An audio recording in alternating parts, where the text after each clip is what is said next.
मैं स्मृति शेष डॉक्टर रंगनाथ मिश्र सत्य जी को की स्मृति को नमन वंदन करती हूँ, क्योंकि आज मैं जिस मंच पर हूँ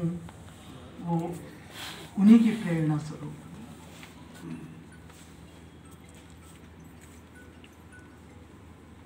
और मंचस्थ अतिथियों को प्रणाम करते हुए और आप सबकी पावन उपस्थिति को नमन करते हुए मैं इस संग्रह के बारे में कुछ बताना चाहती हूँ कि ये कैसे शुरू हुआ। तो जैसा कि योगेश जी ने बताया कि अभी कि हमने एक चयन समिति बनाई थी, क्योंकि मैं अपने को इतनी क्षमता वाला नहीं मानती हूँ कि मैं किसी की गज़ल को रिजेक्ट कर सकूँ और उसको ये बता सकूँ कि भाई ये मयारी गज़ल नहीं है या इसमें गलतियाँ हैं। तो इसलिए मैं सबसे पहले उन लोगों से क्षमा प्रार्थी हूँ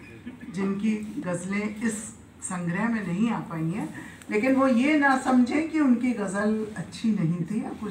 कुछ हो सकता है कि जो चयन समिति को नहीं पसंद आई, क्योंकि सबकी अपनी अलग अलग पसंद होती है। कहते हैं कि जब आप मन में कोई कामना या इच्छा उत्पन्न करते हैं तो पूरा ब्रह्मांड आपकी मदद को आ जाता है। तो मेरे साथ भी कुछ ऐसा ही हुआ कि मुझे ऐसा लगा एक दिन कि हमारे काव्य में गीतों के तो बहुत सारे राजा संकलन आ गए हैं, आते ही रहते हैं, लेकिन हमारे जो परिचित गज़लकार हैं और बहुत श्रेष्ठ गज़लकार हैं उनकी भी एक साझा संकलन आना चाहिए। लेकिन मुझे अपने क्षमता पे विश्वास नहीं था कि मैं ये काम कर पाऊँगी, और दूसरी चीज़ ये भी थी कि मुझे ये भी विश्वास नहीं था कि उन लोगों को भी मेरे ऊपर विश्वास होगा कि नहीं कि मैं साझा संकलन ये निकाल पाऊँगी या संपादन कर पाऊँगी। तो मैंने फिर वो विचार वहीं छोड़ दिया। लेकिन ब्रह्मांड तो अपना काम कर चुका था, वो तो उसकी तो काम शुरू हो गया था। तो एक दिन अचानक नवसृजन की मासिक गोष्ठी में योगेश जी ने एकदम से ये अनाउंस कर दिया कि नवसृजन साहित्यिक संस्था 2 पुस्तकों का लोकार्पण करने की इच्छुक है वो, और वार्षिकोत्सव में 2 पुस्तकों का लोकार्पण होगा, जिसमें कि एक गीत अंजुरी भर रोशनी जिसका संपादन हमारे श्रेष्ठ कवि छंदकार डॉक्टर पथिक जी कर रहे थे, और दूसरे में उन्होंने मेरा नाम ले दिया गज़ल वाले में और नाम भी इन्होंने, शीर्षक भी इन्होंने ही दिया उसको, मन के कोरे कागज़ पे डॉक्टर योगेश जी ने ही शीर्षक दिया और उस पर उन्होंने मेरा नाम ले दिया। तो मुझे लगा, मैंने कहा पता नहीं मैं कर पाऊँगी कि नहीं कर पाऊँगी, और मेरा नाम सुन के पता नहीं लोग भेजेंगे कि नहीं गज़लें उसमें। लेकिन कुछ ऐसा हुआ कि प्रथम सत्र में ही, प्रथम माह में ही हमारे जो हिंदी के छंदों के और गज़ल के हर विधा के प्रकांड पंडित हैं आचार्य ओम नीरव जी, उनकी गज़लें आ गई। साहित्य भूषण देवकी नंदन शांत जी की गज़लें आ गई, आदरणीय नरेंद्र भूषण जी की गज़लें आ गई, आदरणीय त्रिवेणी प्रसाद मनीष जी की गज़लें आ गई। तब मुझे थोड़ा सा हौसला बंधा कि हाँ, लोगों का मेरे ऊपर विश्वास है कुछ। और उसके बाद हमारे आदरणीय सुल्तान शाकिर हाशमी जी ने भी अपनी सहमति दे दी, गोस्वामी जी की भी गज़लें आ गई थी। फिर हमारे जो गज़ल के बहुत ही श्रेष्ठ ज्ञाता हैं अवधि हरि भाई,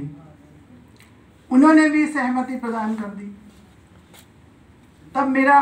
थोड़ा सा हौसला और बुलंद हो गया और फिर मैंने उस पर काम करना शुरू किया। अब इन लोगों की गज़लों में तो कुछ संपादन करना ही नहीं था, ये तो श्रेष्ठ गज़लकार वैसे ही हैं, लेकिन कुछ इसमें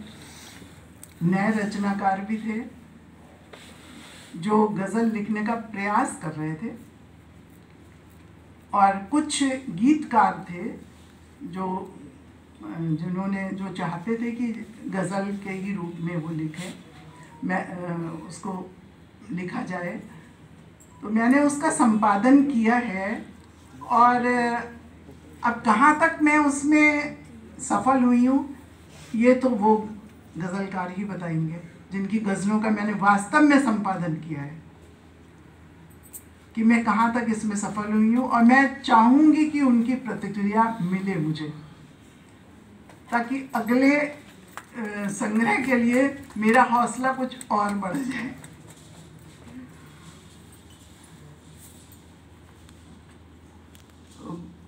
बाकी तो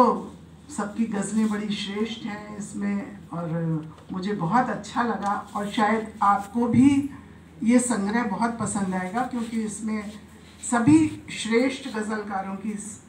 गज़लें हैं। मैं नाम बताना चाहूँगी: प्रोफेसर डॉक्टर विष्णुगिरी गोस्वामी, डॉक्टर सुल्तान शाकिर हाशमी, आचार्य ओम नीरव जी, देवकी नंदन शांत जी, नरेंद्र भूषण जी,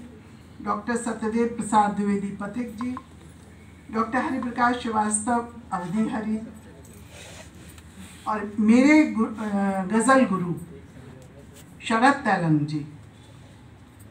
डॉक्टर हरिप्रकाश हरि, त्रिवेणी प्रसाद दुबे मनीष जी, कुमार तरल जी, मैं स्वयं, डॉक्टर प्रवीण त्रिपाठी बसंत जी, रश्मि संजय श्रीवास्तव लहर जी, संजय श्रीवास्तव संजय सागर जी, डॉक्टर रेखा गुप्ता जी, रत्ना वापली रत्नी जी, अपर्णा गुप्ता जी, डॉक्टर सुषमा विप्लव सौम्या जी, अखिल कुमार श्रीवास्तव व्यथित जी, उपेंद्र वाजपेयी जी, सीमा वर्णिका जी। तो आप लोगों ने सुन लिया कि कितने प्रतिष्ठित नाम इसमें हैं, और मुझे विश्वास है कि ये संग्रह आपको बहुत पसंद आएगा, और ये हमारा एक सफल